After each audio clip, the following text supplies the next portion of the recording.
என்ன கோபால் கேள்விப்பட்டியா? என்ன மச்சான்? ஊருக்குள்ள ஊசி போடுறாங்களாம். நமக்கு எதுக்கு மச்சான் அதெல்லாம்? வீட்டில் இருக்கிறவங்களாம் ரூல்ஸ் இருக்குது. நமக்கு அப்படியா? எங்கே வேணா தின்னுவோம், எங்கே வேணா தூங்குவோம். இதோ நேற்று பார்வை தேக்கா பிரியாணி போச்சு, நம்ம பிச்சை எடுத்துக்கல, அவள் தான் மச்சான். மச்சான் மச்சான் மச்சான் சொல்றா, நம்மள அடிக்க ஆள் வந்திருக்கானுங்களா? இல்லை மச்சான், நம்மளை புடி ஆள் வந்துக்கிறானுங்க.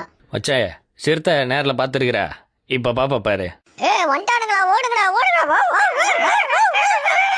ஏண்டா நாட்டுல தட்டி கேட்க 1000 பிரச்சனை இருக்கு, அதெல்லாம் விட்டு நாங்க குட்டி போறதா உங்களுக்கு பிரச்சனையாடா? நான் பார்வதியாக்கா வரத்துல தான் கோலம் போடுவியா? ஐயோ ஐயோ கோலம் கழிஞ்சிச்சு, சாரிக்கா ஏக்கா. சார் சார் சார், டே கோபால் சார், அவனை பிடிங்க சார். அவனுக்கு தான் சார் 3 பொண்டாட்டி இருக்கு, எனக்கு இன்னும் ஒரு வாட்டி கூட கல்யாணம் ஆகல sir. Sir sir sir call மாட்டேன் சார், கால் பெண்டு சார். சார் என்னடா எல்லாரையும் பிடிச்சிட்டானுங்களா கோபால்? அப்பா இப்பதான்டா நிம்மதியா இருக்கே. சரி போவலாம். மல்லையூர் நட்டாம மனச கட்டு விட்டாம